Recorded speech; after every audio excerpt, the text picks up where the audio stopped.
Ciao from Lago de Como. I think that's how you pronounce it. Lago de Como. And it's hot and humid, but not as hot and humid as it would be in Florida right now. God forbid that I just walked up the same flight of steps were I back in Florida. But interestingly enough, Florida doesn't have a lot of steps because Florida's pretty damn flat, and Como has got some hills to it. So here I find myself in the home of a lovely lady named Gloria, and I'm not sure what her her husband's name is. At least I think she's got a husband. But anyway, so I arrived in Como. Let's see, when did I get to Como? I got to Como early yesterday evening, and I stayed in a hostel. And you know, when I walked into the hostel, I booked it on Orbitz, and for some strange reason, I thought that I would have a room to myself in a hostel. You know, go figure. But not the case. So when I was checking in, I asked them how many are in the room, and they said 5. There's 5 in the room. And lo and behold, you know, I was a little bit apprehensive, and but that quickly dissipated once I saw the hostel. It was rather a nice place. It's Ostello Bello here in Como. It was just a 5-minute walk from the train station, and it was actually a nice place. I mean, the room was immaculate. It had bunk beds. I chose the top, and it had bunk beds. And there were 5 guys. I really only met I met 3 of the other 4. One was from Italy, one was from Belgium, and one was from Austria. And I got settled in and went to sleep when there was just one other guy in the room, and then throughout the evening the other 3 came in, and I slept rather comfortably, I must say. Hey, ciao Frida. And I slept rather comfortably. And then, you know, interestingly enough, this those of you that follow me probably saw the video. Anyway, it was a really nice place, and really nice people. They serve a breakfast as good as you'd find in any Best Western or Holiday Inn, for that matter. Breakfast was good. They served dinner there as well, although I didn't stick around for the dinner last night. And that was it. Just two strange kind of situations. This morning I walked into the bathroom, and there was a gentleman that was staying in the room with us, and he had this beard, you know.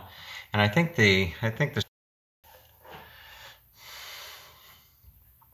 there was hair all over the bathroom, and you would think that the guy would be a little bit more considerate than that. But anyway, so that was the thing, and then that was pretty much it. So it was a nice experience. So here I find myself in Lake Como, and for all intent and purpose, I'm just working. That's all I'm doing is I'm working. I'm just trying to focus on getting some work done, and I may go walk around the town in the evening, and I may take a ferry up to Bellagio, which I hear is quite beautiful. The place that I'm at here, Como, I thought it was going to be more of a quaint little village, but it's a fairly good sized city with a fairly good mix of people of all different ethnicities.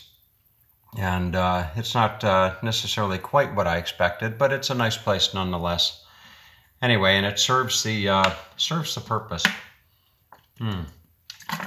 So that's really about it.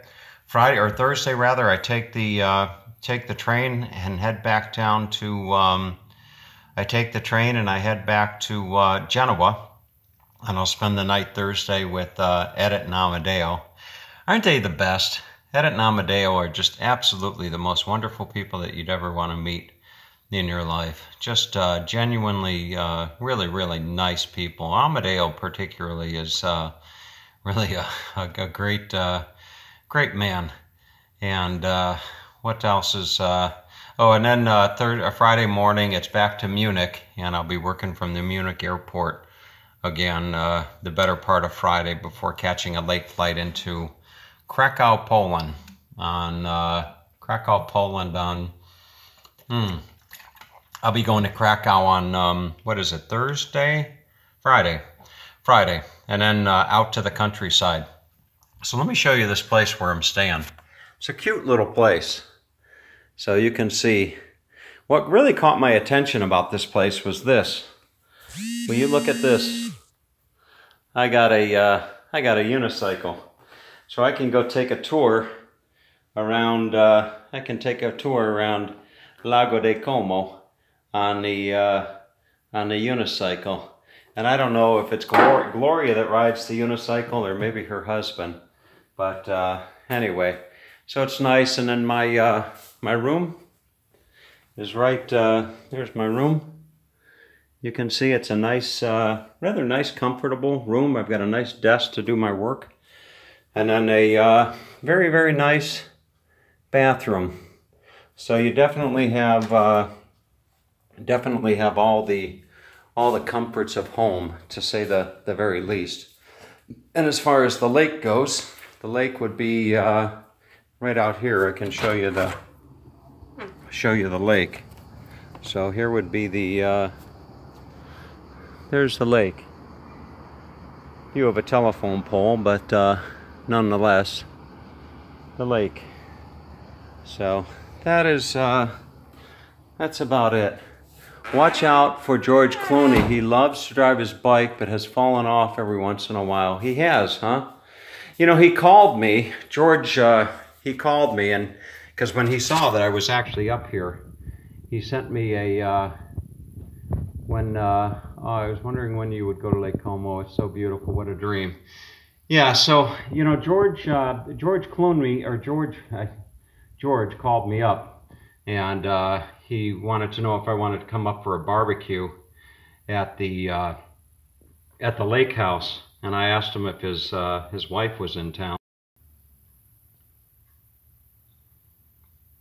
George's wife and I, we don't get along that well. I don't know what it was. I think it was at a Christmas not too long ago, a Christmas party that she had a little bit too much to drink, and she made well, let's just say that she did something she shouldn't have done, and I told George about it. You know, luckily for her, that George is a very, very forgiving guy. I heard everyone who works there knows him for coming in. Yes, he is, Tiffany, he is pretty polite. I'm sorry, the connection keeps coming in and coming out, so just bear with me. But yeah, he is pretty polite. You know, something interesting happened to me last night that I thought I would share. So I got this friend request the other day from somebody. Her name is Iniko, I think. Iniko, E-N-I-K-O or something, Iniko. And she sent me this she sent me a friend request on Facebook, and then I confirmed. And then she sent me a message on Messenger. And I thought that she was somebody else. I actually thought she was somebody else. I thought there was somebody that was using my pictures from Match.com and scamming women, believe it or not. I couldn't believe it. You know, I just couldn't believe it. Twice I found out about it. And, you know, this guy or whoever the hell it was, could have been the Russian mob for all I know. They saw my profile on Match.com, which is no longer there, by the way. They saw my profile on Match.com and they lifted all my pictures. And they were using my pictures to scam innocent women, you know.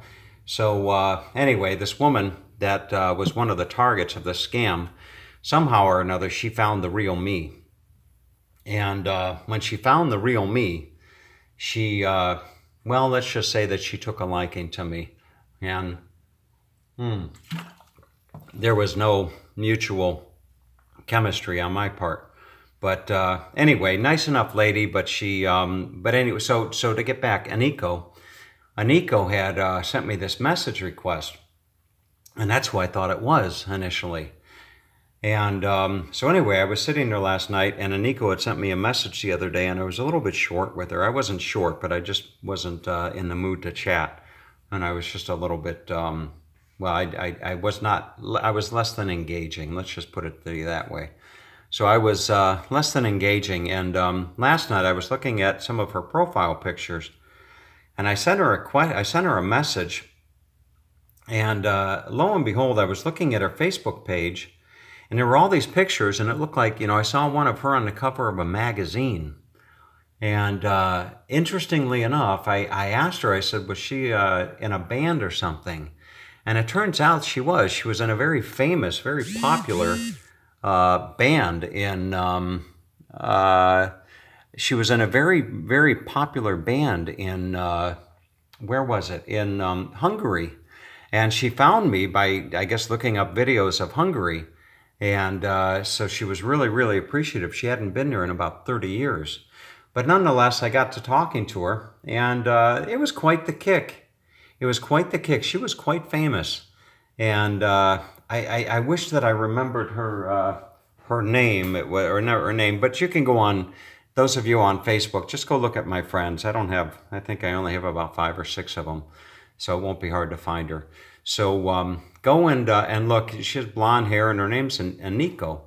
And I hope that's her name, Aniko.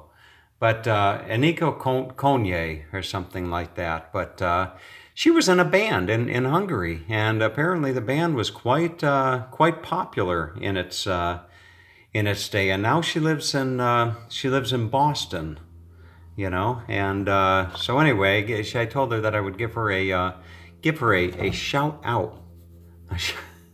give her a shout out on my video.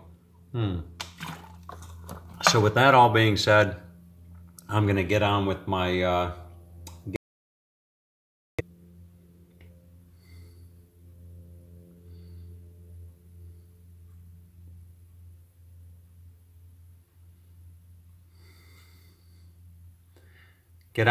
day and let all of you, your friend setting is on private. My friend setting is on private. What does that mean? I don't know what that means. My friend setting is on private. Does that mean... Anyway, I'll put a link. My friend setting is on private. Okay, so I'm not sure what that means. Oh, only you see your friends. That's because I don't want to know how many people... I don't want people to know just how many friends I don't have, That's why it's on private. So seriously, I will take and put a link to a couple of her videos in the comments of this video.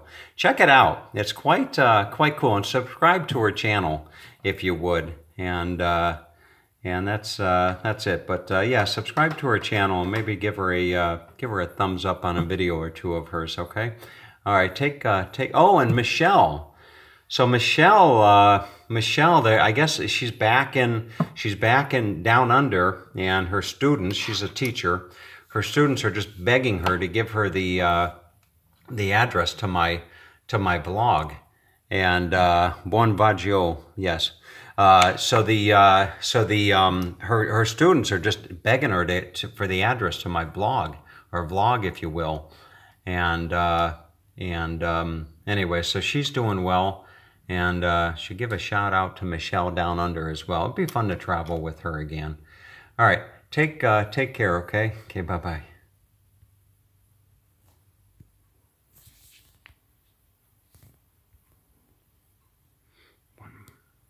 Yeah, too.